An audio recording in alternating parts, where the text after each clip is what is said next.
আপনারা শুনছেন Bangla audio story channel ওরা গল্পে মত্ত।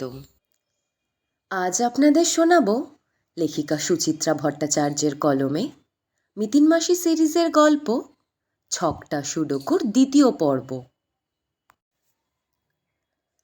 সকালে দিব্যি ঝকঝকে ছিল দিনটা।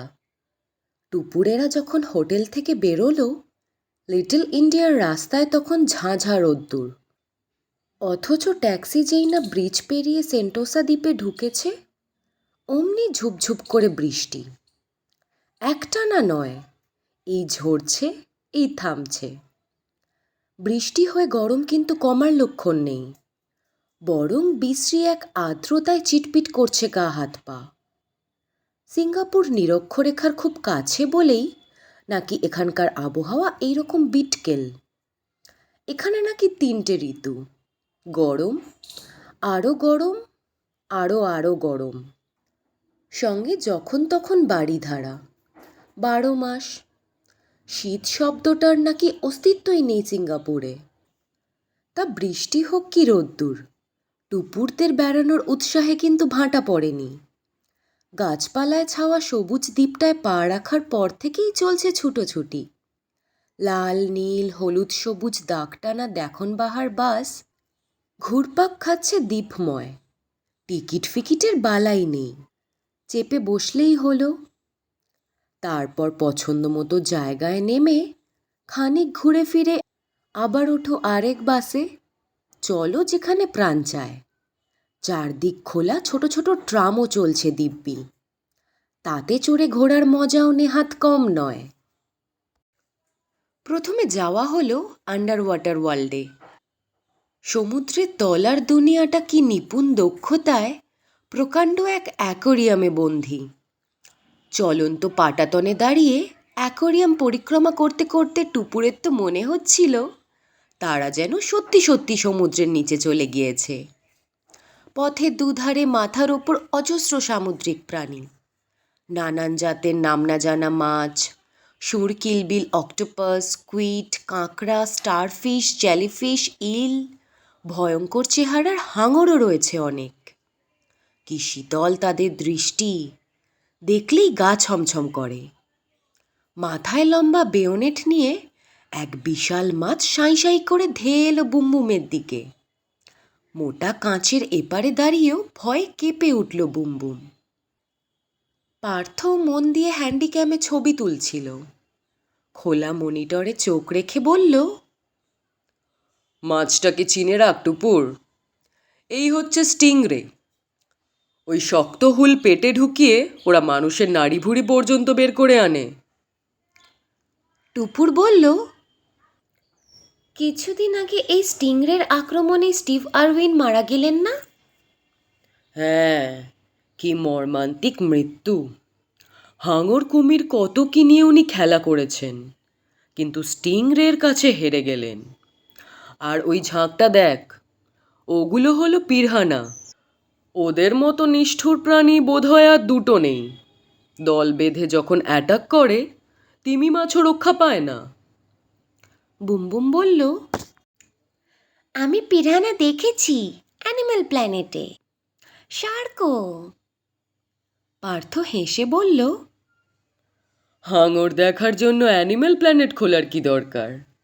তোকে একদিন মাছের বাজারে নিয়ে যাব, দেখবি ঢেলে হাঙর বিক্রি হচ্ছে। বুমবুম অবাক মুখে বলল, সত্যি? একটা নয়, 3টে সত্যি। আজকাল বেশিরভাগ বিয়ে বাড়িতে তো হাঙরের ফিশ ফ্রাই খাওয়ায়। একটু আষ্টে আষ্টে গন্ধ থাকে, তবে টেস্ট মন্দ নয়। মজা করতে করতেই মাটির নিচ থেকে বেরিয়ে এলো সকলে। বাইরে এসে একটা দীর্ঘশ্বাস ফেলল টুপুর। ইস, আন্ডার ওয়াটার ওয়ার্ল্ডে তিমি মাছটা থাকলেই 16 কলা পূর্ণ হতো। এরপর সিলোসো বিচ। ঢেউবিহীন সমুদ্রের ধারে ঝলমলে বালুকা বেলা। বেড়াতে আসা লোকজন মহা আনন্দে ভলিবল খেলছে, কেউ বা মেতেছে জলক্রিয়ায়। জোর কদমে স্কিইং চলছে, ওয়াটার স্কুটারও। বিচে হোটেল রেস্টুরেন্টও আছে খান কতক। সেখানেও জমজমাট ভিড়। সুখাদ্যের গন্ধ পেয়েই পার্থর পেট চুই চুই। এক ইটালিয়ান রেস্তোরাঁয় ঢুকে আস্ত একখানা পিৎজা সাঁটিয়ে ফেলল বাপ ছেলে। টুপুর মিতিন মাসির দলে, তারা খেলো পাস্তা। খেতে খেতে টুপুর জিজ্ঞেস করলো, এই সমুদ্রটার নাম কি গো মিতিন মাসি? সিঙ্গাপুর প্রণালী। দক্ষিণ চীন সাগর আর জাভা উপসাগরকে জয়েন করেছে এই স্ট্রেট অফ সিঙ্গাপুর। ও, সমুদ্র নয় বলেই বুঝি ঢেউ কম? কিন্তু যথেষ্ট গভীর। সেই জন্যই তো এখানে এত বড় বন্দর গড়ে উঠেছে।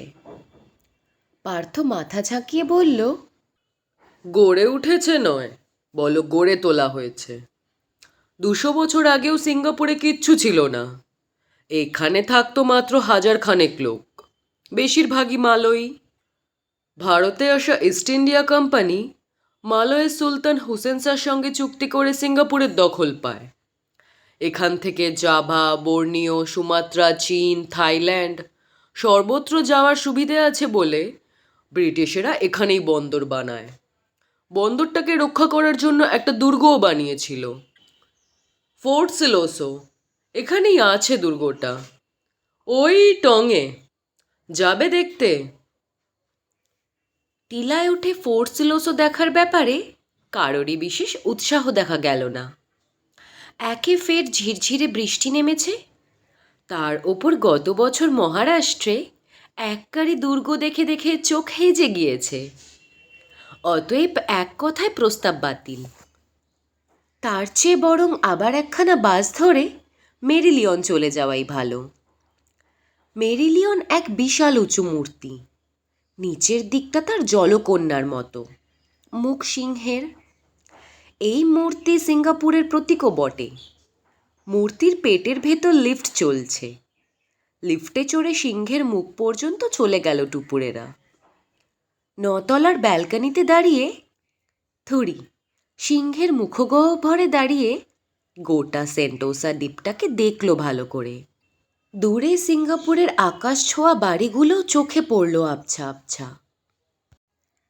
নেমে ফের ব্লু লাইন বাস সোজা ডলফিন লেগুন।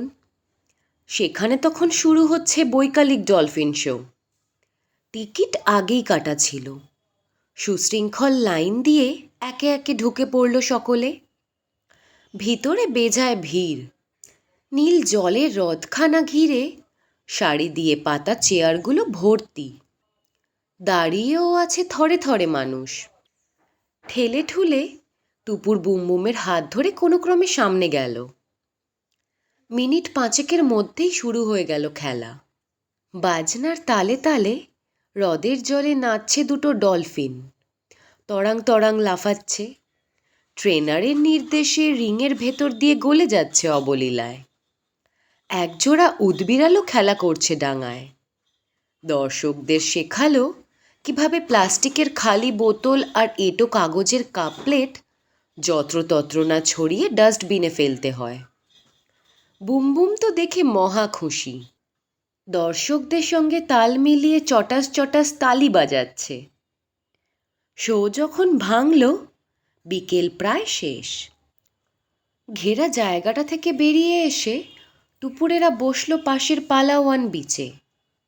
এখানে সমুদ্রতট অনেকটাই চওড়া। ছোট ছোট ঢেউ পাড়ে পৌঁছে ভাঙছে ছলাৎ ছলাৎ।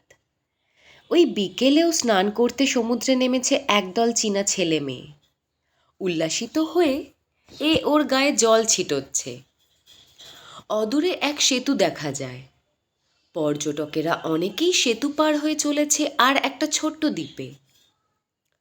টুপুর জিজ্ঞেস করল, ওই দ্বীপটায় কি আছে গো? পার্থ লিফলেট খুলে জায়গাটা সম্পর্কে পড়ে নিচ্ছিল। ঝট করে চোখ তুলে বলল, ওই ছোট্ট দ্বীপটা হচ্ছে এশিয়ার দক্ষিণতম বিন্দু।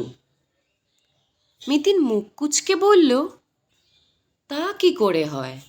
সিঙ্গাপুরের নিচে তো জাভা, সুমাত্রা আছে, বর্নিও আছে। আহা হা, ওগুলো তো আলাদা আলাদা দ্বীপ। আসলে এশিয়া মহাদেশের স্থলভূমি এখানকার এই দ্বীপটাতেই শেষ হয়েছে। দেখো না লেখাটা পড়ে। পড়ল মিতিন। তবে খুব একটা অভিভূত হলো না। বলল, যাও তোমরা ঘুরে এসো, আমি এখানেই আছি।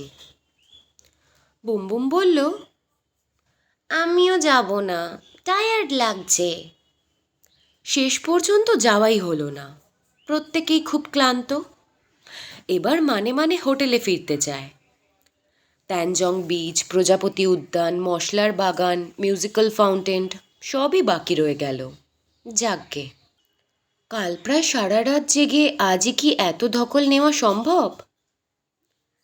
ট্যাক্সি ছেড়ে হোটেলের লাউঞ্জে ঢুকতে না ঢুকতেই সামনে নারায়ণ। টুপুরদের দেখেই হাঁকপাক করে দৌড়ে এসেছেন ভদ্রলোক। হাত কচলে পার্থকে বললেন, একটা সমস্যা হয়েছে স্যার। পার্থ হতভম্ব মুখে বলল, কী সমস্যা?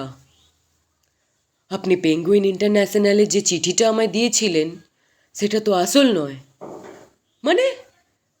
ওটা ডুপ্লিকেট স্যার। অরিজিনাল বোধ হয় আপনার কাছে রয়ে গিয়েছে। তাই কি? হ্যাঁ স্যার, আমাদের অফিসে অরিজিনালটা দিতে হয়।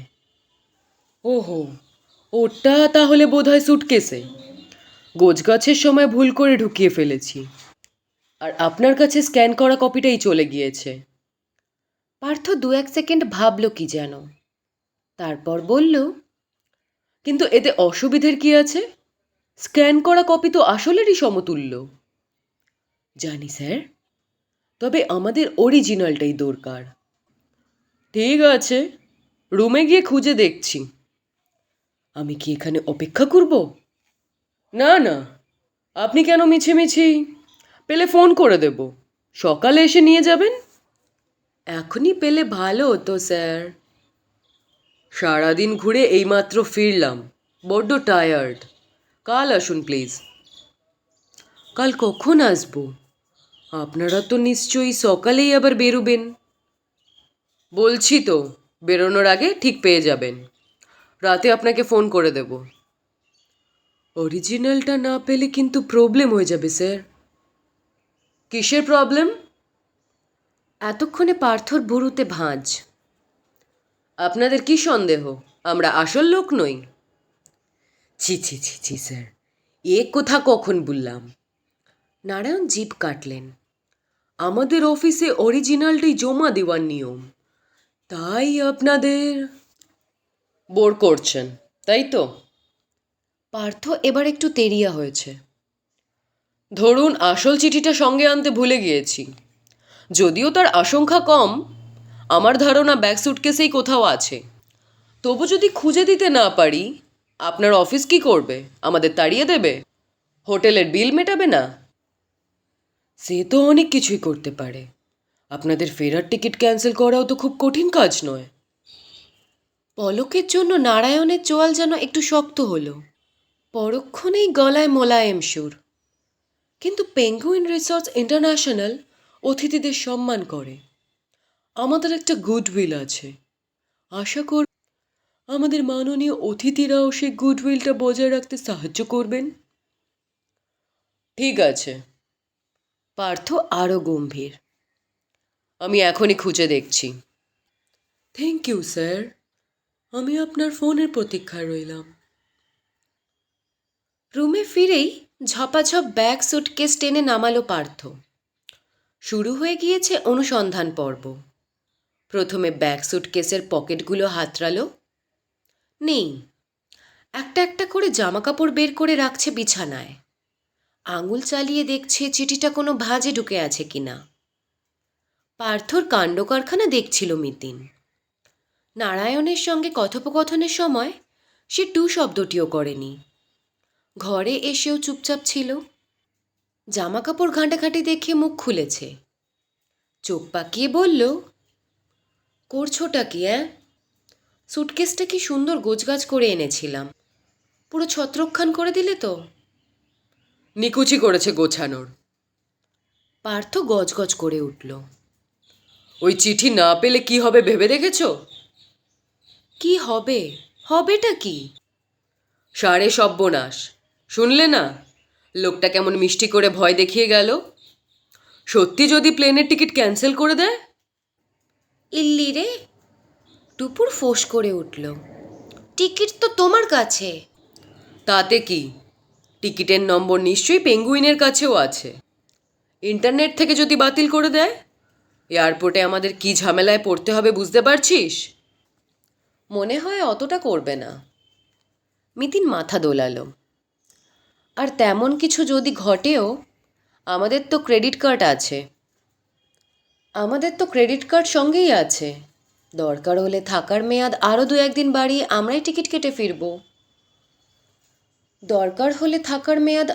দিন বাড়িয়ে আমরাই টিকিট কেটে ফিরব। হোটেলের বিলও তো গুনতে হবে। হলে হবে, অত নার্ভাস হচ্ছ কেন? মিতিনের কিন্তু কিছুতেই হেলদোল নেই। উল্টো ঠোঁট এক ঠোঁট উল্টে এক মুচকি উল্টো ঠোঁটে এক মুচকি হাসি ঝুলছে। তোমাকে একটা ব্যাপারে একটা গ্যারেন্টি দিতে পারি, চিঠিটা তুমি ব্যাগ কিংবা সুটকেসে ঢোকাওনি। তাহলে? পার্থ ঢোক গিলল। তাহলে কি কলকাতাতেই ফেলে এলাম? হতে পারে, তুমি যা কেয়ারলেস। পার্থ গুম হয়ে গেল। সুটকেস ফেলে উঠে দাঁড়ালো। অস্থির পায়ে পায়চারি করছে ঘরে। হঠাৎ স্ট্যাচু হয়ে বলল, নারায়ণকে তাহলে কি জবাব দেব? কিচ্ছু বলতে হবে না, স্রেফ চেপে যাও। কিন্তু কাল তো আবার হানা দেবে। তখন আমি ফেস করব। বুঝিয়ে দেব বেড়ানোর সুবিধে দিয়ে ওরা আমাদের মাথা কিনে নেয়নি। এতক্ষণে পার্থর মুখে হাসি দেখা দিয়েছে। তাচ্ছিল্যে সুরে বলল, বটেই তো, ফালতু ফালতু লোকটাকে বেশি পাত্তা দিচ্ছিলাম।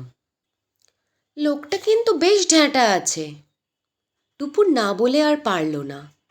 সকালে দেখে একদম বোঝা যায়নি। ঢ্যাঁটা তো ঢ্যাঁটা। মিতিন বুড়ো আঙুল দেখালো। তাতে আমাদের ঘেঁচু। যা যা, আর এক দফা স্নান সেরে ফ্রেশ হয়ে নে। একটু জিরিয়ে আবার বেরোতে হবে তো, নাকি? প্ল্যান তো অনেকই ছিল, তবে রাতে সিঙ্গাপুর দর্শন যেন জমল না সেভাবে। গায়ে জল ঢালার পরই বুমবুমের এমন তেড়ে ঘুম এলো, কোনো ক্রমে 1 গ্লাস দুধ খেয়ে সে ঢলে পড়ল বিছানায়। শত ঠেলাঠেলিতেও আর চোখ খুলল না। অগত্যা কাউকে না কাউকে তো হোটেলে থাকতেই হতো। পার্থ আয়েশি মানুষ, হুড়দুম ছোটাছুটি তার বেশিক্ষণ পোষায় না। মাসি বঞ্জিকে বেরোতে বলে সে রয়ে গেল হোটেলে। তা বেড়াতে এসে দলের অর্ধেক লোকই যদি সঙ্গে না থাকে, ভ্রমণটা কেমন ছানা কেটে যায় না? তবু মিতিন মাসির সঙ্গে শহরের অনেকটাই ঘুরল টুপুর। আলোয় আলোয় দারুণ সেজে আছে রাতে সিঙ্গাপুর। উঁচু উঁচু বাড়িগুলো থেকে দুটি টিকরোচ্ছে যেন। পার্কের উজ্জ্বল আলো, দোকানপাটের আলো, ব্রিজের আলো, বিজ্ঞাপনের আলো, বাহারি পথবাতির আলো, এত আলোর ঝলকানিতে কেমন যেন দিশাহারা লাগে। মাসি বঞ্জি প্রথমে গেল শহরের দক্ষিণে, সিঙ্গাপুর নদীর দিকটায়। নদীর পাড়ে মেরিলিয়ন পার্কে বসে রইল একটুক্ষণ। এখানেও মেরিলিয়নের মূর্তি আছে একখানা, ছোটোখাটো। মুখ দিয়ে ফোয়ারার মতো জল বেরোচ্ছে। এই নদীর ধারে নাকি 200 বছর আগে ইস্ট ইন্ডিয়া কোম্পানির রাফেল সাহেব পত্তন করেছিলেন শহরটার। এখন এ জায়গা সিঙ্গাপুরের ডালহৌসি পাড়া, এসপ্ল্যানেডও বটে। কাছেই 5-5খানা গগনচুম্বী অট্টালিকা নিয়ে সানটেক সিটি, অফিসের আড়ত। সেদিকে যাব করেও যাওয়া হলো না শেষ পর্যন্ত। লম্বা ব্রিজ পেরিয়ে উল্টো দিকের ভিক্টোরিয়া কনসার্ট হলে এলো মিতিন আর টুপুর।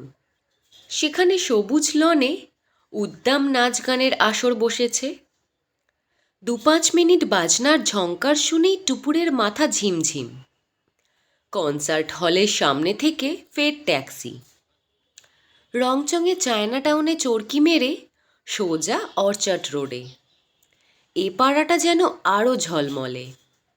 রয়েছে নানান দেশের দূতাবাস, চক্ষু চড়ক গাছ করে দেওয়া পেল্লায় সব জমকালো দোকান, গাছে ছাওয়া বুলেভারটিও ভারী মনোরম। গাছতলায় এক বৃদ্ধ আইসক্রিম স্যান্ডউইচ বিক্রি করছিলেন। মিতিন মাসি সাধাসাধি করলেও টুপুরের মোটেই খেতে ইচ্ছে হলো না। বুমবুমকে বাদ দিয়ে এসে একা একা খাবে, তাই কি হয়? কাছেই একটা ফুড কোর্টে রাতের খাওয়া সেরে ফের ট্যাক্সি। শীততাপ নিয়ন্ত্রিত গাড়ির আরামে গল্প করতে করতে ফিরছে মাসি বঞ্জি। মিতিন জিজ্ঞেস করল, কিরে, জায়গাটা কেমন লাগছে? ভালো, খুব ভালো। আমাদের কলকাতাকেও যদি এমন বানিয়ে ফেলা যেত। পরিষ্কার পরিচ্ছন্নতার কথা বলছিস, না রাস্তাঘাটের প্রশংসা করছিস, নাকি উঁচু উঁচু বাড়ি আর আলোর বাহারে মন ভরেছে? ডিসিপ্লিনের কথাও বলো। আমার তো বাপু বড্ড বেশি কৃত্রিম লাগছে, বড় বেশি সাজানো, মাপা মাপা, এমনকি মানুষগুলো। তবু সাজানোটাকেও তো বাহবা দিতে হয়। তাও কেমন যেন প্রাণের অভাব রে। এই যে সেন্টোসায় আজ দুখানা সি বিচে গেলাম, ওখানকার বালিগুলো হাতে নিয়ে দেখেছিলে কি? হ্যাঁ, মোটা মোটা দানা, প্রায় সর্ষের সাইজ। বাজি রেখে বলতে পারি ওই বীজগুলো মোটেই ন্যাচারাল নয়, পর্যটক টানার জন্য বালি ফেলে তৈরি করা হয়েছে। বলতে বলতে হেসে ফেলল মিতিন। অবশ্য শহরের নামটাই তো একটা বড়সড় ফাঁকি। কী রকম? ওমা, গল্পটা জানিস না? অনেক অনেক বছর আগে প্যালেমবাং, মানে এখন যার নাম ইন্দোনেশিয়া, সেখানকার রাজা জাহাজে চড়ে সমুদ্রপথে যাচ্ছিলেন। হঠাৎ ঝড় আসে, রাজা আশ্রয় নেয় এই দ্বীপে। তখন এখানকার এক জন্তুকে দেখে তার সিংহ বলে মনে হয়েছিল। ব্যাস, অমনি দ্বীপটার নাম দিয়ে ফেললেন সিঙ্গাপুরা, লায়ন সিটি। অথচ এই দ্বীপের 1000 মাইলের মধ্যে কোনো সিংহ নেই। ভারী অদ্ভুত তো। কথায় কথায় হোটেল এসে গিয়েছে। মধ্যবয়সী চীনা চালককে ভাড়া মিটিয়ে ট্যাক্সি থেকে নামল মিতিন আর টুপুর। রাত প্রায় 11:30।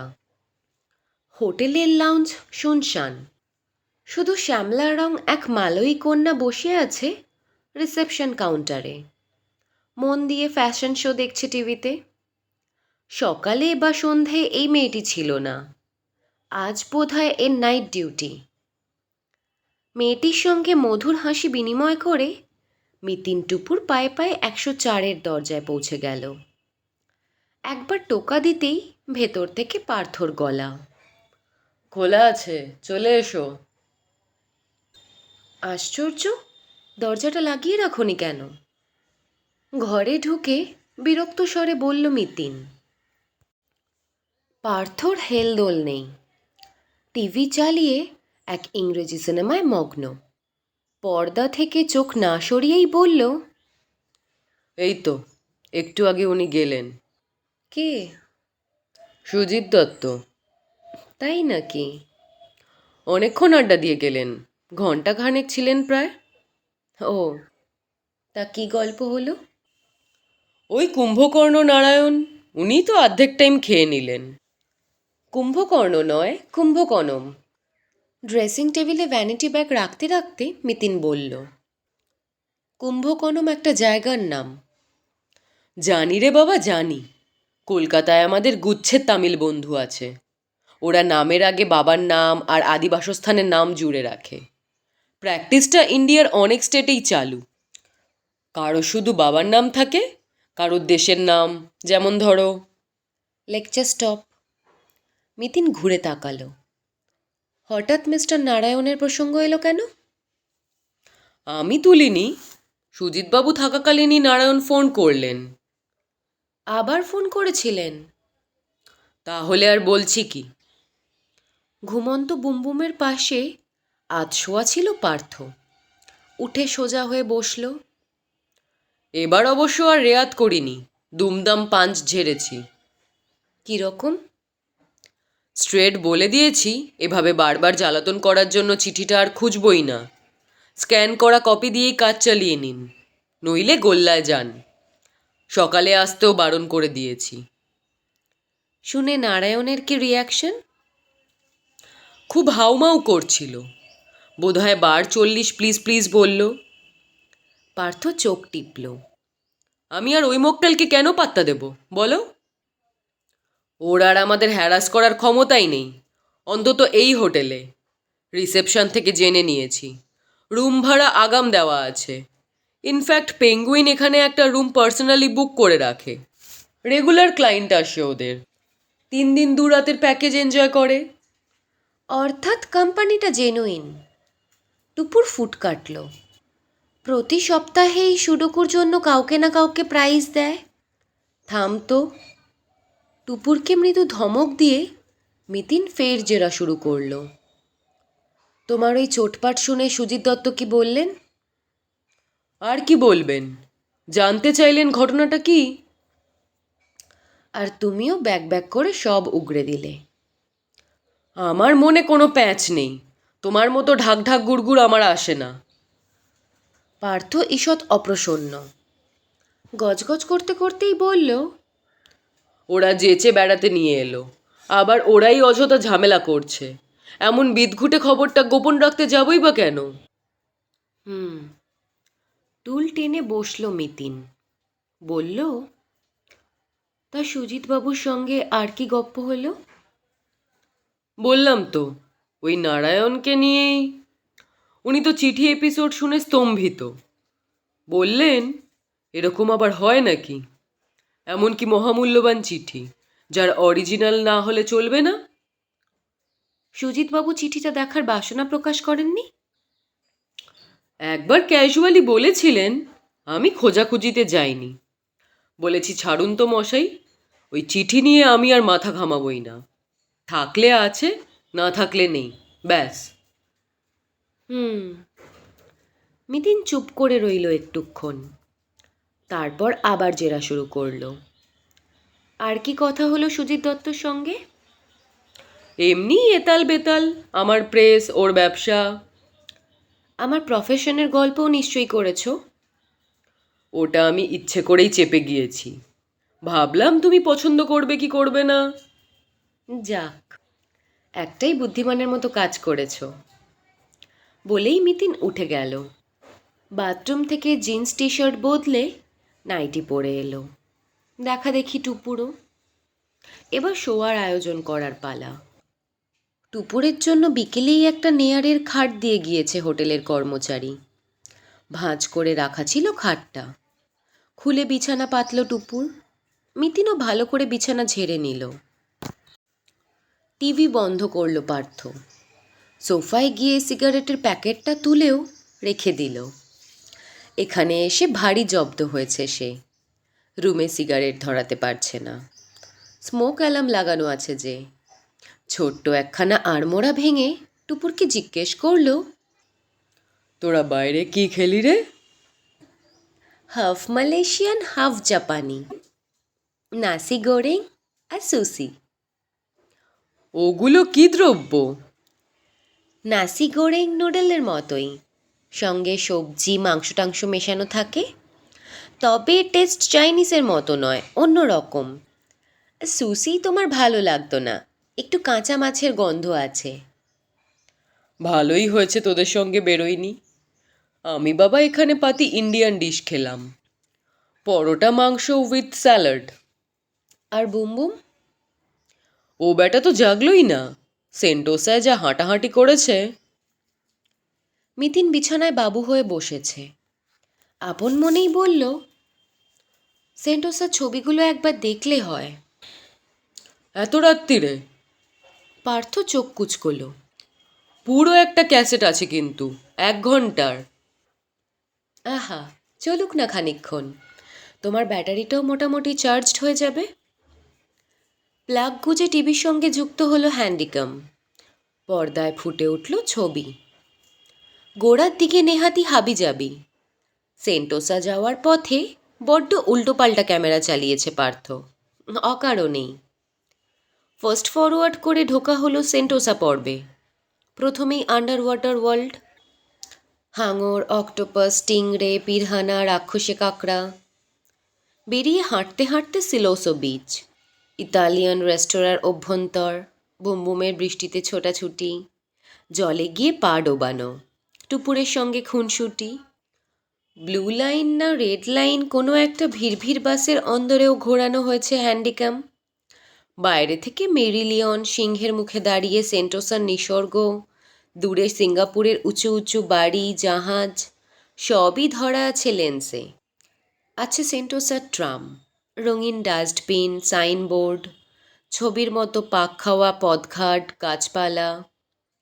ডলফিন শো তো প্রায় পুরোটাই ছবি তুলেছে পার্থ। বাজনার তালে নাচ, উদবিড়ালের কেরামতি। আচমকাই ডলফিন নৃত্য স্থির করে দিয়েছে মিতিন। কি যেন দেখছে এক দৃষ্টে। পার্থ জিজ্ঞেস করল, কি হলো? ওই লোকটাকে মার্ক করো। টিভির পর্দায় ফুটে থাকা ছবির বাঁ কোণাটায় আঙুল দেখালো মিতিন। ওই যে ফ্রেঞ্চ কাট দাড়ি, মাথায় টুপি, চোখে চশমা। টুপুর চোখ কুচকে বলল, স্টিল কালারের স্যুট। লোকটাকে মেরিলিয়নেও দেখলাম না। ছিল নাকি? মনে হচ্ছে। দাঁড়াও, রিওয়াইন্ড করি। ভুল বলেনি মিতিন, মেরিলিয়নেও দেখা গেল লোকটাকে। ৮-১০ জন ট্যুরিস্টের মধ্যে মিশে আছে। আরও পিছনো হলো ক্যাসেট। কি কাণ্ড! সিলোসো তো ফ্রেঞ্চ কার্ড, এক জাপানি দলের পাশে দাঁড়িয়ে। আবার পিছলো ছবি। আন্ডার ওয়াটার ওয়ার্ল্ডে ঢোকার মুখে স্ন্যাক্স বারে বসে আছে লোকটা, ক্যামেরার দিকে পিঠ। তবে স্যুট আর টুপি দেখে চেনা যায়। মিতিন টান টান হলো। ব্যাপারটা কেমন কেমন ঠেকছে না? পার্থ হাই তুলে বলল, অমনি রহস্যের গন্ধ পেয়ে গেলে তো? আরে বাবা, আমাদের সঙ্গে লোকটা তো ঘুরতেই পারে। এবং আমরা যেখানে যতক্ষণ কাটিয়েছি লোকটাও কি সেখানে ততক্ষণই কাটাতে পারে? তাতেই বা কি যায় আসে? যায় যায়। আমার স্মৃতি যদি বিট্রে না করে, আমরা যখন যে বাসে উঠেছি লোকটাও ঠিক সেই বাসই ধরেছে। স্বাভাবিক, একই জায়গায় একই সময় যেতে গেলে এক বাস তো ধরতেই হবে। কিন্তু ওই রকম দ্বিতীয় আর একটা লোককেও পাচ্ছি না কেন? তোমার বাসের সিনটা দেখো। টুপিওয়ালা লাস্ট সিটে বসে, খোলা ম্যাপে মুখের অনেকটাই ঢাকা, শুধু টুপি দেখা যাচ্ছে। আশ্চর্য, বাসে তোমার কোনো সন্দেহ হলো না এখন বলছো? শোনো, বাসে আমরা উঠেছি ১-১.৫ ঘন্টা পর পর, মাত্র ৩ বার। লোকটাকে তখন খেয়াল করলেও আলাদা করে চিহ্নিত করার মতো কোনো পরিস্থিতি ঘটেনি। তবু মনে একটা খচখচানি ছিল বলেই না রাত দুপুরে ক্যামেরা চালিয়ে বসলাম। অর্থাৎ তোমার ধারণা লোকটা আমাদের ফলো করছিল? একটু একটু ধারণা তখন জন্মেছিল বটে, এখন ছবি দেখে নিশ্চিত হলাম। আড়ালে থাকার চেষ্টা করেও ঠিক কোনো না কোনোভাবে ক্যামেরায় এসে গিয়েছে লোকটা। কিন্তু ফলো করার একটা কারণ থাকবে তো। একটা অচেনা লোক কেন হঠাৎ? সেটা তো আমিও ভাবছি। যাকগে, মরুকগে, কাল সকালে আবার ঘর বদলানো আছে, তাড়াতাড়ি উঠতে হবে। এখন চলো, শুয়ে পড়া যাক। শোয়াই সার। দুপুরের ঘুম আসছিল না, মস্তিষ্কে এক আজব উত্তেজনা। সিঙ্গাপুরেও একটা রহস্য এসে গেল তাহলে। কিন্তু সারা সন্ধে এসে মিতিন মাসির সঙ্গে ছিল। তখন মিতিন মাসি কোনো আলোচনাই করলো না কেন? তবে কি রহস্য এখনো যথেষ্ট পাকেনি? হবেও বা। ঠিক যেন এক ঘন জঙ্গল, ছায়া ছায়া। জঙ্গল বেয়ে চলে গিয়েছে আঁকাবাঁকা পথ। কখনো সে পথ চড়াই ভাঙছে, কখনো উতরাই। গাছে গাছে ঝোপে ঝাড়ে অসংখ্য পাখির ডাক। এমন পরিবেশে হঠাৎ এসে পড়লে চোখে যেন কেমন ঘোর লেগে যায়। হ্যাঁ, বার্ড পার্কের ভেতরে পৌঁছে টুপুরেরও সেই রকমই ঘোর লাগছিল। এত বিরাট এলাকা জুড়ে এমন ছড়িয়ে ছিটিয়ে শুধু পাখির বাগান তৈরি করা যায়? ঢোকার মুখে পেঙ্গুইনদের আস্তানাটাই তো জোর চমক। কাঁচের বরফ ঠান্ডা খাঁচায় কত রকম যে পেঙ্গুইন সেখানে! রাজা পেঙ্গুইন, বাদশা পেঙ্গুইন, পরি পেঙ্গুইন, ছোট্ট ছানা থেকে ইয়া ধাঁড়ি। কালো কোট পরা উকিল বাবুদের জন্য পাহাড়, গুহা, নদী টদি বানিয়ে কি তোফা বন্দোবস্ত করা হয়েছে। প্যাক প্যাক আওয়াজ তুলে গল্প গুজব করছে কেউ কেউ। সাঁতার প্র্যাকটিসও চলছে জলে। কেউ বা উদাস নয়নে বসে। দুটো কিং পেঙ্গুইন তো জোর মারপিট শুরু করে দিল। দেখে বুমবুমের সে কি উল্লাস! দুই পালোয়ানের মধ্যে কে জেতে না জেনে সে নড়বেই না। তাকে কোনো ক্রমে টেনে টুনে সরিয়ে আনা গেল। এখন অবশ্য বুমবুমের অন্য উত্তেজনা। জঙ্গলের মাথার উপর দিয়ে টয় ট্রেনে যাচ্ছে যে, ছোট্ট কামরায়, শুধু চারজনে। দুধারে গাছগাছালির ফাঁকে ফাঁকে খাঁচায় নানান দেশের পাখি। Hornbill, macaw, kingfisher. বন্ধ কাচের জানালা দিয়ে বুমবুম তাদের দেখছে আর লাফিয়ে লাফিয়ে উঠছে, ওখানে যাব, ওখানে চলো। পিচের রাস্তা দিয়ে অনেকেই ঘুরছে পায়ে হেঁটে। সেদিকে ক্যামেরা তাক করে পার্থ বলল, ঠিক বলেছিস, আমাদের পা গাড়ি ধরাটাই উচিত ছিল। টুপুর বলল, তাহলে কিন্তু টয় ট্রেনের আনন্দটা মিস হতো। তা তো বটেই।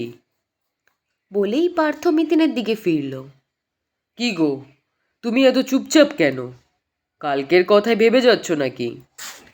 মিতিন অস্ফুটে বলল, না, আজকের কথা ভাবছি। আজকেও কেউ ঘুরছে নাকি পিছন পিছন? এখনো পর্যন্ত তো মনে হচ্ছে না। পরেও দেখবে কেউ নেই। কালও ছিল না, সবই তোমার মন গড়া। কে এক অচেনা অজানা ট্যুরিস্ট, অকারণে তাকে সন্দেহ করে নিজের ভেতর ভুলভাল টেনশন তৈরি করছো। অকারণ হলেই ভালো। তবে আমার মন বলছে। মনকে ঘুম পাড়িয়ে দাও। পার্থ হ্যাঁ হ্যাঁ করে হাসল। সিঙ্গাপুরে তো আছো আর মাত্র 1.5টা দিন। টিকটিকিপনা ছেড়ে বেড়ানোটা ভালোভাবে এনজয় করো দেখি। খেলনা ট্রেন এক পুচকে স্টেশনে থামল। লাফাতে লাফাতে নেমে পড়ল বুমবুম, সঙ্গে টুপুর, মিতিন, পার্থ। খুদে প্ল্যাটফর্ম টপকে সোজা টিয়া রোজেলার আড়তে। গাছে গাছে পাখিদের কিচির মিচির, গায়ে তাদের কত রকম যে রং! মনে হয় লাল, নীল, হলুদ, সবুজ, কমলা সবকটা রঙে কেউ ছাপিয়ে দিয়েছে তাদের।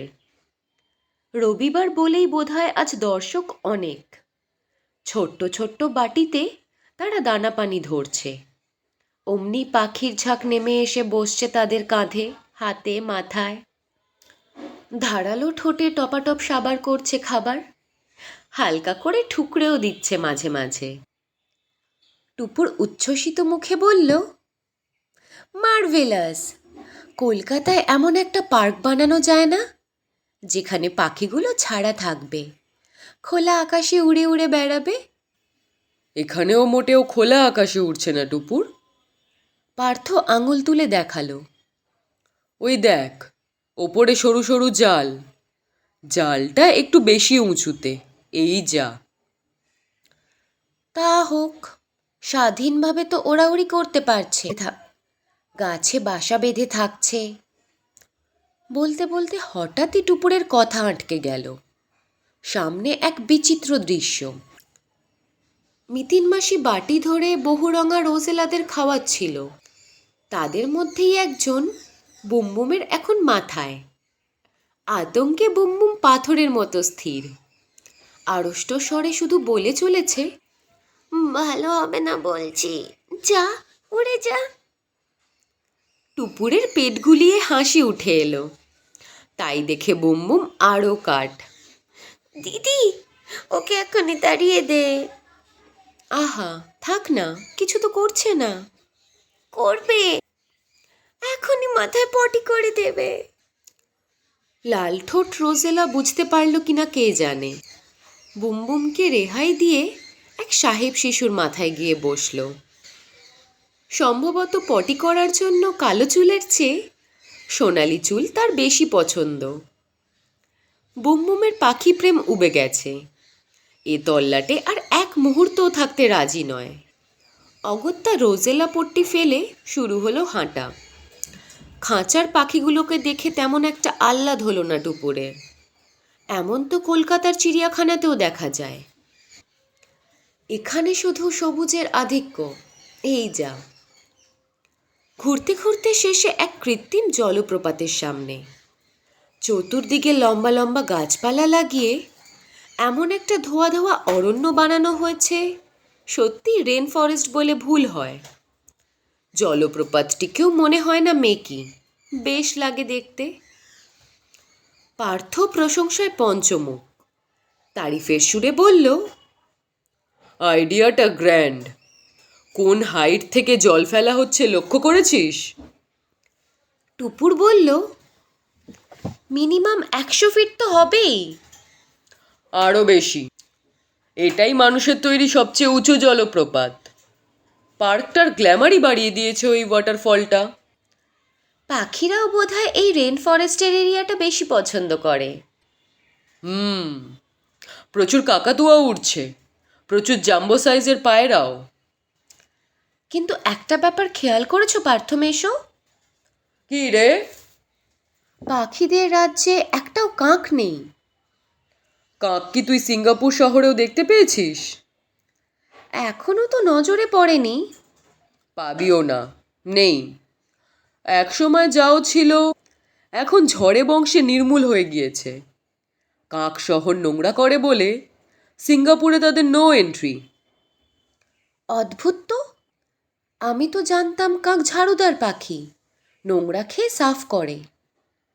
সিঙ্গাপুরিরা হয়তো সেটা মানে না।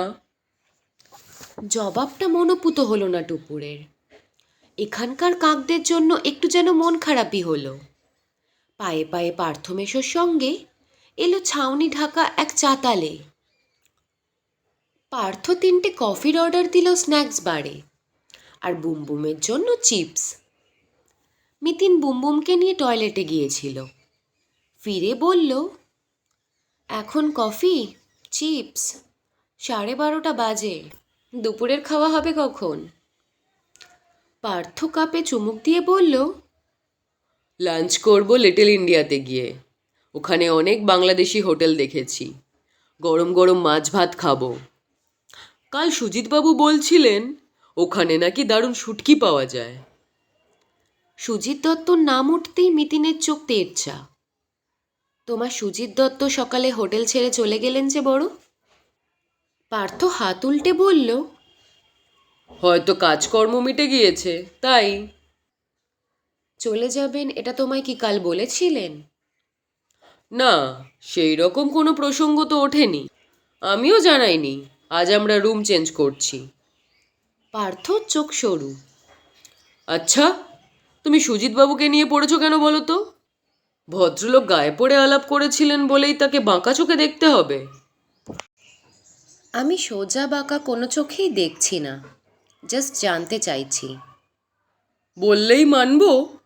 তুমি মগজ থেকে কিছুতেই পোকাটাকে তাড়াতে পারছো না। ওই পোকাই তো ভো ভো করে বলছে তোমার পেছনে কেউ ফেউ লাগিয়েছে। অমুক লোক তমুক প্রশ্ন করলো কেন? নারায়ণের চিঠি চাওয়ার পেছনে নিশ্চয়ই কোনো গভীর মানে আছে। এমনকি একটা নর্মাল টেলিফোন সুজিতবাবু থাকাকালীন সেটা আসতেই পারে, তাও তুমি সোজা মনে মেনে নিতে পারোনি। অথচ সাদা চোখে দেখলে গোটা ব্যাপারটাই জলবৎ তরলং। তাই বুঝি? আমার সুডুকু মেলানো ব্রেন তো সেই রকমই বলে। শোনো, মিস্টার নারায়ণ নেহাতি তার কোম্পানির এক জো হুজুর কর্মচারী। যেহেতু তাকে বলা আছে অরিজিনাল আমন্ত্রণপত্র কালেক্ট করতে হবে, উনি বাধ্য দাসানুদাসের মতো ঘ্যান ঘ্যান করে যাচ্ছিলেন। ওকে একটা ধ্যাতানি দেওয়ার দরকার ছিল, দিয়েওছি। ফল নিজের চোখেই দেখলে। সকালে উনি আর হোটেলের ছায়াও মারাননি। সুজিতবাবুরও কাজ চুকে গেছে, তাই চলে যাবেন, এটাও একদম স্বাভাবিক। অতএব বুঝতে পারছো তো? তোমার কেতাবি সন্দেহগুলো নিছ কি হাস্যকর? মিতিন কোনো জবাব দিল না, চিলতে হাসল শুধু। ওই হাসি দেখে টুপুর বেশ আন্দাজ করতে পারল পার্থমেশর একটা যুক্তিও হজম করেনি মিতিন মাসি।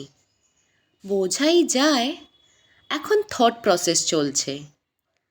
শত খোঁচালেও মাসি এ মুহূর্তে রাগ কাড়বে না।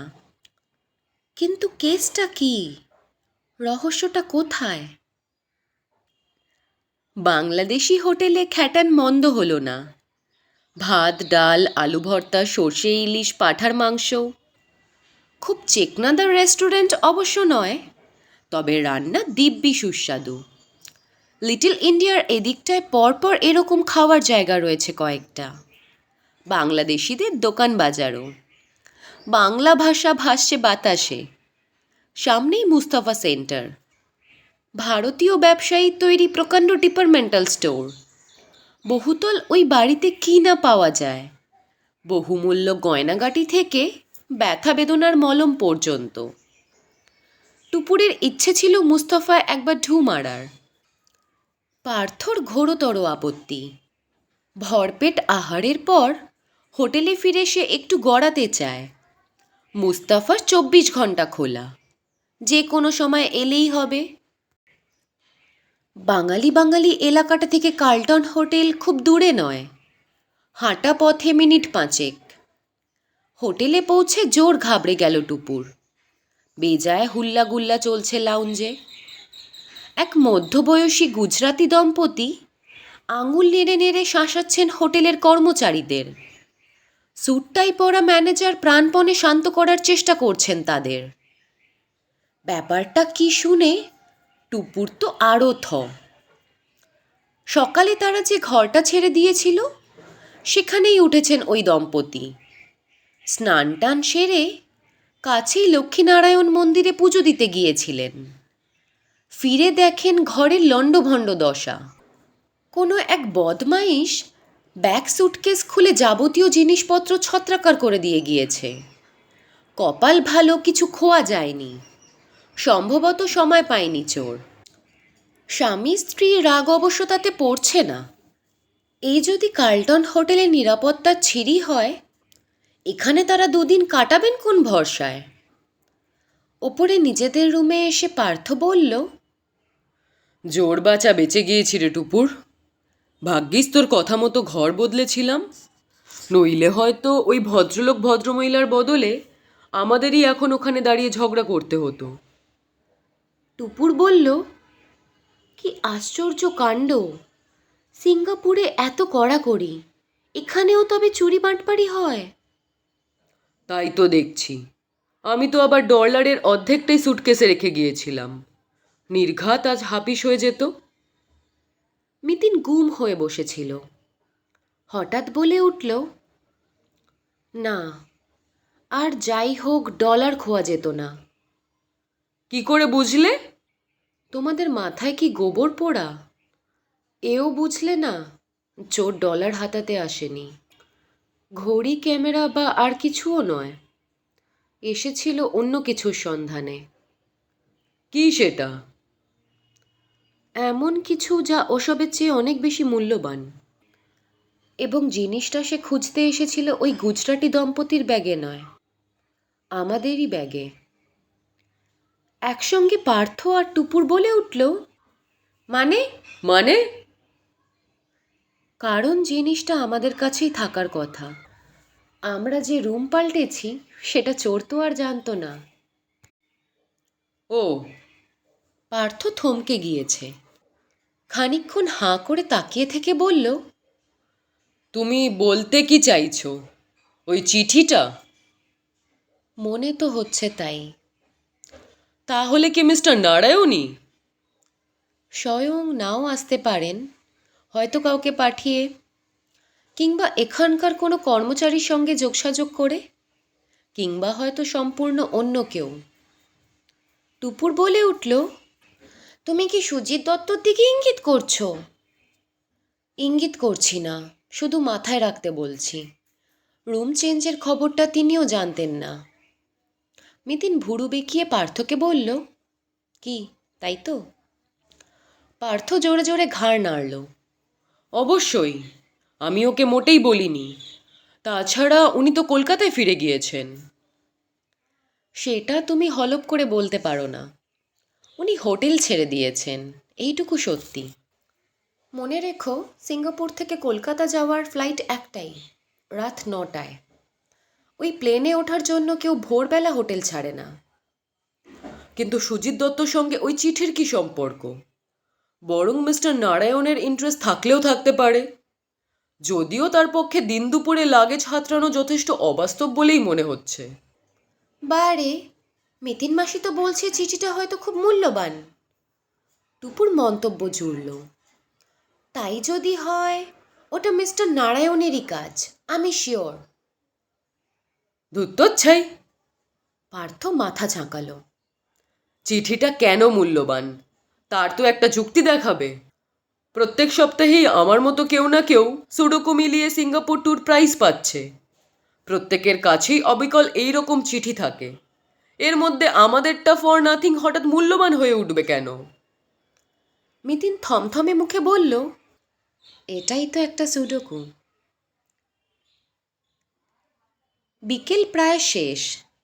চাটা খেয়ে পার্থ তৈরি। বুমবুমকে নিয়ে যাচ্ছে সিঙ্গাপুরের চিড়িয়াখানায়, নাইট সাফারিতে। কবজিতে ঘড়ি বাঁধতে বাঁধতে টুপুরকে বলল, কি রে, তোরা তাহলে যাচ্ছিস না ফাইনাল? টুপুর অসহায় মুখে মিতিন মাসিকে দেখল। সেই যে দুপুর থেকে চোখ ঢেকে শুয়ে আছে মাসি, এখনো ওঠার কোনো লক্ষণই নেই। কাচুমাচু মুখে টুপুর বলল, কি করব, মিতিন মাসি আমাকে থেকে যেতে বলছে যে। তাহলে আর কি, মাসি বঞ্জি ঘরে বসে ভ্যারেন্ডা ভাজ। তুড়ি ছায়ার সঙ্গে যুদ্ধ চালা। পার্থ মুখভঙ্গি করল। অবশ্য তো দুধের স্বাদ আমি ঘোল খাইয়ে পূর্ণ করে দেব। রাত্রিরে নাইট সাফারি ছবি দেখে নিস। তখনই হঠাৎ মিতিনের গলা শোনা গেল, টুপুর, তোর মেশোকে বল হ্যান্ডিক্যাম যেন না নিয়ে যায়, ক্যামেরা মোবাইলটাও থাকুক। পার্থ আকাশ থেকে পড়ল। কেন? দরকার আছে। তোমার এই পাগলামির কিন্তু আমি কোনো মানে খুঁজে পাচ্ছি না। পার্থ বিরক্ত স্বরে বলল, শুধু শুধু তিলকে তাল করছো। তিল যদি নিজেই তাল হতে চায়, আমি কি করতে পারি? করো যা খুশি, সিঙ্গাপুরে বসে তালের বড়া ভেজে খাও। বলেই বুমবুমের হাত ধরে গটগটিয়ে বেরিয়ে গেল পার্থ। টুপুর হতবুদ্ধির মতোই বসে আছে বিছানায়। ওর নাইট সাফারিতে যাওয়া হলো না বলে একটু একটু দুঃখ হচ্ছে বটে, আবার তাকে দরকারে লাগবে বলে মিতিন মাসি আটকে রাখলো ভেবে পুলকও জাগছে অল্প অল্প। কিন্তু মিতিন মাসি ওঠে না কেন? কতক্ষণ শুয়ে থাকবে? পায়ে পায়ে ব্যালকানিতে এলো টুপুর। লাগোয়া ব্যালকানিখানা ছোট্ট হলেও ভারী সুন্দর। দূরে একটা পার্ক দেখা যাচ্ছে। এ শহরের অজস্র পার্কের মতোই গাঢ় সবুজ। চওড়া রাস্তাও চোখে পড়ে। দেখা যায় গাড়ি ঘোড়া, মানুষজন। এই অঞ্চলের বাড়িগুলো সিঙ্গাপুরের আর 5টা জায়গার মতো নয়। বহুতল তো প্রায় নেই, বেশিরভাগই একতলা কি দোতলা। একটু যেন ঘিঞ্জিও, কোথায় যেন কলকাতার সঙ্গে মিল পাওয়া যায়। এদিককার হোটেলে উঠে একটা ব্যাপার অন্তত বোঝা গেল, সিঙ্গাপুরের সর্বত্রই খুব ঝকমকে নয়। মিতিন ডাকছে ভেতর থেকে। ঘরে ফিরে টুপুর অবাক। বিছানা ছেড়ে কখন যেন উঠে পড়েছে মিতিন মাসি। টিভিতে ক্যামেরা লাগিয়ে আবার দেখছে সেন্টোসার ক্যাসেটখানা। টুপুর বসে পড়ল পাশে। কি খুঁজছ গো, কালকের সেই লোকটাকে? টুপিওলা ফ্রেঞ্চ কাট অনেকবারই ধরা পড়েছে পর্দায়, কিন্তু কিছুতেই মুখটা জুৎসইভাবে পাওয়া যাচ্ছে না। কখনো সাইড ফেস, কখনো পেছন ফেরা। বাসে তো টুপি আর ম্যাপে মুখ প্রায় ঢাকা পড়ে আছে। অবশেষে ডলফিন লেগুনের ছবিটাই কাজে লাগলো। ঝলকের জন্য হলেও স্পষ্ট হয়েছে মুখমণ্ডল। সঙ্গে সঙ্গে ছবিটাকে দাঁড় করিয়ে জুম টিপল মিতিন। অনেকটা বড় হয়েছে ছবি, তবে সামান্য ফেটে ফেটে গেল। পর্দায় দৃষ্টি গেঁথে মিতিন বলল, দেখ তো ভালো করে, চেনা চেনা লাগে কিনা। টিভির খুব কাছে মুখ নিয়ে গেল টুপুর। চোখ পিটপিট করে বলল, না, লোকটার নাক যা প্রকাণ্ড। নাক তো বানানো যায়, নাকটাক ছেটে কেটে দেখ, দাড়ি আর টুপিও বাদ দে। হুম, বুঝতে পারছি না, মিস্টার দত্তের সঙ্গে মিল আছে কি? আরও 2-4 সেকেন্ড ছবিটাকে পর্যবেক্ষণ করে ক্যামেরা অফ করল মিতিন। বিড়বিড় করে বলল, ভদ্রলোক ছদ্মবেশ ধরাতে পটু, ফলো করাতেও। যদি ভদ্রলোক সুজিত দত্তই হন, আমাদের পেছন পেছন ঘুরছিলেন কেন? চিঠিটার জন্য কি? অথচ একবারও তো আমাদের কাছাকাছি এলেন না। যদি ধরেও নেন বস্তুটি আমাদের সঙ্গেই আছে, তাহলে তো উনি কারার চেষ্টা করতেন। তাহলে বোধহয় উনি মিস্টার নারায়ণ। দূর বোকা, সে লোকটাই বা হামলা টামলা না করে স্রেফ ঘুরে বেড়াবে কেন? তাছাড়া মিস্টার নারায়ণের হোটেলে বসে থাকাটাই বলে দিচ্ছে উনি নিজেও যাননি এবং কোনো লোককেও পাঠাননি। টুপুর কথা মাঝপথ থেকেই কেড়ে নিল। হতভম্ব মুখে বলল, তাহলে লোকটা কে? হুম, প্রশ্নটা কে নয়, প্রশ্নটা হলো কেন। মানে? মিতিন উত্তর দিল না। তড়াক করে উঠে দাঁড়িয়ে বলল, 3 মিনিটে রেডি হয়ে নে, বেরোবো। কোথায় যাবে? প্রশ্ন নয়, যা বলছি কর। নিজেও চটপট চুলে চিরুনি চালালো মিতিন। সালোয়ার কামিজের ওপর ওড়না বিছিয়ে দ্রুত নেমে এলো নিচে। রিসেপশনে গিয়ে হাসি হাসি মুখে জিজ্ঞেস করল, 104 নম্বর রুমের কেসটার কোনো ফয়সলা হলো? কাউন্টারে এখন এক মিষ্টি মুখা চীনা মেয়ে।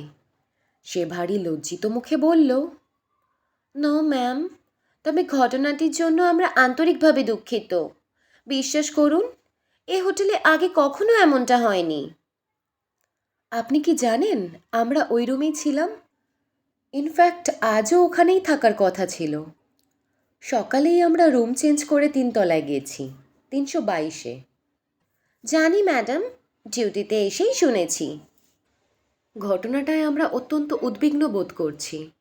আপনারা কি পুলিশে জানিয়েছেন? পুলিশকে এখনই জানালে হোটেলের বদনাম হয়ে যাবে ম্যাডাম। আমাদের মালিক আর ম্যানেজার নিজেরাই থরো এনকোয়ারি করে দেখছেন। তেমন কিছু হলে নিশ্চয়ই পুলিশকে। আপনাকে কয়েকটা প্রশ্ন করতে পারি? বলুন। একজন থার্ড পারসন রুম খুলল কি করে? সেটাই তো পরিষ্কার হচ্ছে না ম্যাডাম। মিস্টার অ্যান্ড মিসেস পটল তো চাবি সঙ্গে নিয়েই বেরিয়েছিলেন। চাবির ডুপ্লিকেট আছে কি? তা আছে। রিসেপশনেই থাকে? হ্যাঁ ম্যাম। চীনা মেয়েটি অধবদন। অর্থাৎ আপনাদের লোক কি ইচ্ছে করলে রুমে ঢুকতে পারে? না ম্যাডাম, নেভার। বোর্ডারের অনুমতি ছাড়া রুম আমরা খুলতে পারি না। ও, তার মানে লক ভেঙে কেউ ঢুকেছিল? লক ভাঙা হয়নি ম্যাডাম, আমরা চেক করেছি। তাহলে তো সন্দেহ আপনাদের কর্মচারীদের দিকেই যায়। সব কর্মচারীকেই ক্রস করা হচ্ছে। যদি কাউকে দোষী মনে হয় তার বিরুদ্ধে অবশ্যই ব্যবস্থা নেওয়া হবে। আর আপনি নিশ্চিন্ত থাকতে পারেন ম্যাডাম, পুলিশের হাতে পড়লে তারা পেট থেকে কথা টেনে বার করবেই। That's good. যাকগে, আপনাকে বিব্রত করার জন্য দুঃখিত। আমাদেরই তো দুঃখিত হওয়ার কথা ম্যাডাম, এবং এমন একটা ঘটনা যাতে না ঘটে সেটাও দেখাও আমাদের কর্তব্য। শুনে ভালো লাগলো। আরও 2-1টা প্রশ্ন করতে পারি কি? স্বচ্ছন্দে বলুন। ঘটনাটা ঠিক কখন ঘটেছিল? সঠিক টাইম বলতে পারবো না ম্যাডাম, তবে মিস্টার পটেলরা বেরিয়েছিলেন 11টা নাগাদ, ফিরে আসেন 1:30টার সময়। আপনি নিশ্চয়ই তখন ডিউটিতে ছিলেন না? না, আমার আজ ইভিনিং শিফট, 2টোয় এসেছি। আজ মর্নিং ছিল রোজির। বলি, চীনা মেয়েটি যেন কেঁপে গেল। রোজি খুব ভালো মেয়ে ম্যাডাম, ও সত্যিই কিছু জানে না। রোজি কি কাউকে 104-এর দিকে যেতে দেখেছিলেন? না ম্যাডাম, সেভাবে বোধহয় বলা সম্ভবও নয়। সারাক্ষণই কাস্টমাররা যাওয়া আসা করছেন। রোজির কাছে কেউ 104-এর বোর্ডারদের সম্পর্কে খোঁজও করেননি? বোধ হয় না। তাহলে তো রোজি বলতো। আচ্ছা, আরও একটা খবর দিতে পারেন? মিতিন সামান্য ঝুঁকলো এবার। আমার কাছে একটা গাড়ির নম্বর আছে। গাড়ির মালিকের নাম জানতে চাই। সিঙ্গাপুরে এটা কোনো সমস্যাই নয় ম্যাডাম। ইন্টারনেটে মোটর ভেহিকলসের ওয়েবসাইটে চলে যান। থ্যাঙ্কস। এখানে কাছাকাছি সাইবার ক্যাফে কোথায় আছে? এই সার্ভিসটুকু আমরাই প্রোভাইড করতে পারি। অনুগ্রহ করে আমায় যদি নম্বরটা দেন। SGK2 589, সাদা রঙের মিৎসুবিসি। 2 minute madam. ডেস্কের কম্পিউটারে মনোযোগী হয়েছে চীনা মেয়েটি। টকাটক কি টিপছে? 2 মিনিট নয়, সময় নিল মিনিট 5।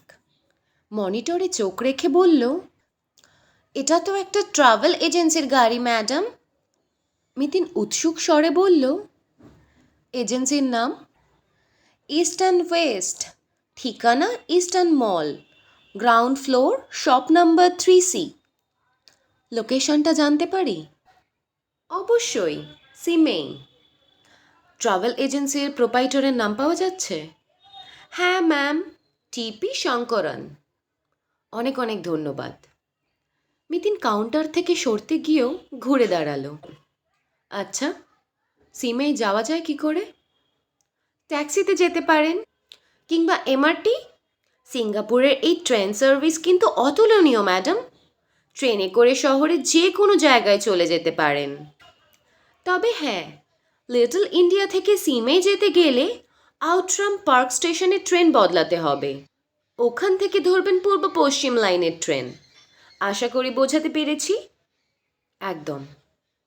মিতিন এবার একটা চওড়া হাসি উপহার দিল মেয়েটিকে। টুপুরকে বলল, চল সিমেই ঘুরে আসি। রাস্তায় বেরিয়ে টুপুর জিজ্ঞেস করল, ট্রাভেল এজেন্টের কাছে গিয়ে কি হবে মিতিন মাসি?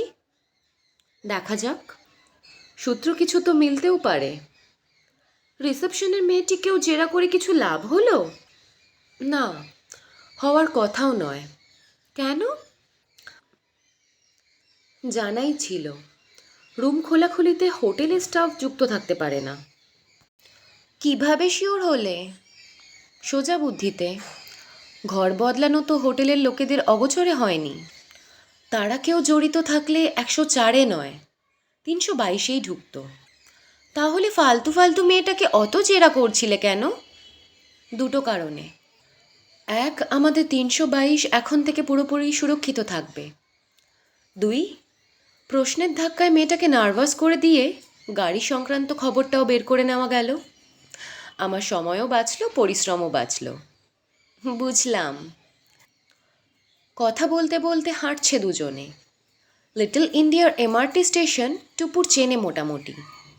ট্যাক্সিতে যাতায়াতের সময় নজরে পড়েছে। তাদের হোটেল থেকে 50-60 পা গেলে সেরাঙ্গুন রোড। চওড়া রাস্তাটা টপকে বাফেলো স্ট্রিট ধরে পৌঁছাতে হয়। স্টেশনে নেমে টুপুর দেখল টিকিট কাউন্টারের কোনো বালাই নেই। তার জায়গায় শোভা পাচ্ছে সার দিয়ে বসানো স্বয়ংক্রিয় যন্ত্র। টিকিট কাটার ওই যন্ত্রের গায়ে ট্রেন রুটের ম্যাপ। গোটা শহরের টিকিট সংগ্রহ করার ব্যবস্থাও ভারী সরল। যেখান থেকে যেখানে যাবে মানচিত্রে শুধু আঙুল ছুঁয়ে দাও, পর্দায় ফুটে উঠবে ভাড়া কত। সেই মতো ডলার ঢুকিয়ে দাও নির্দিষ্ট ফোকরে। তলা দিয়ে বেরিয়ে আসবে ফেরত খুচরো সহ একটা শক্তপোক্ত কার্ড, অনেকটা কলকাতার মেট্রো রেলের স্মার্ট কার্ডের মতো। প্ল্যাটফর্মের গেটে কার্ড ছুঁয়ে ভেতরে ঢুকতে না ঢুকতেই ট্রেন থামার সঙ্গে সঙ্গে খুলে গেল বন্ধ দরজা। যাত্রীরা উঠতেই আটকে গেল নিঃশব্দে। কামরাটি বেশ প্রশস্ত এবং সিঙ্গাপুরের আর 5টা যানবাহনের মতোই দিব্যি দর্শনধারী। মোলায়েম ঠান্ডা বিরাজ করছে কামরায়। চিটপিটে গরম এই শহরটায় এ যেন বাড়তি পাওনা। আউটরাম পার্কে ট্রেন বদলাতেও সমস্যা হলো না। প্ল্যাটফর্মে নিখুঁতভাবে দিক নির্দেশ করা আছে। লিটল ইন্ডিয়া থেকে আউটরাম পার্ক আসার সময় কামরায় বেশ ভিড় ছিল। সিমেগামী ট্রেন মোটামুটি ফাঁকা। ভূগর্ভ ছেড়ে মাঝে মাঝে ওপরে উঠে আসছে ট্রেন। একটা দুটো স্টেশন পরে আবার নেমে যাচ্ছে নিচে। ওঠানামার খেলাটা দেখতে বেশ মজাই লাগছিল টুপুরের। নাইট সাফারিতে না যেতে পারার আক্ষেপ যেন পুষিয়ে যাচ্ছিল। বেচারা বুমবুমটার বোধহয় এমআরটি চড়া হলো না। সিমেই পৌঁছেই ছোট্ট একটা ম্যাজিক দেখালো মিতিন মাসি।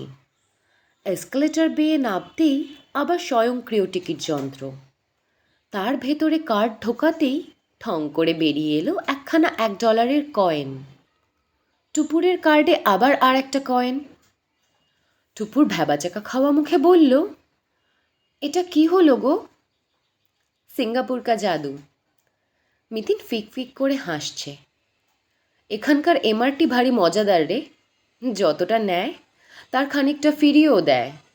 আমি লিটল ইন্ডিয়া স্টেশনেই ওয়াচ করেছি, খুব ইন্টারেস্টিং কিন্তু। মোহিত হোস না টুপুর, একটু পরে হয়তো দেখবি অন্য কোনো ধরনের ইন্টারেস্টিং আমাদের জন্য অপেক্ষা করছে। এতক্ষণ আপনারা শুনছিলেন লেখিকা সুচিত্রা ভট্টাচার্যের কলমে মিতিন মাসি সিরিজের গল্প ছকটা সুডোকুর দ্বিতীয় পর্ব। শ্রোতা বন্ধুরা, আপনারা যারা নিয়মিত ওরা গল্পে মত্ত চ্যানেলে এসে গল্পগুলি শুনছেন, তারা যদি তাদের নিজস্ব মূল্যবান মতামতগুলি আমাকে কমেন্টের মাধ্যমে জানাতেন, তবে আমি একান্তভাবে এই পাঠ করার কাজে আরও উৎসাহ পেতাম। তাই সকলকে আন্তরিক অনুরোধ, নিজেদের মূল্যবান মতামতগুলি কমেন্টের মাধ্যমে আমাকে জানাবেন। সবাই সঙ্গে থাকবেন, গল্পে থাকবেন। ধন্যবাদ।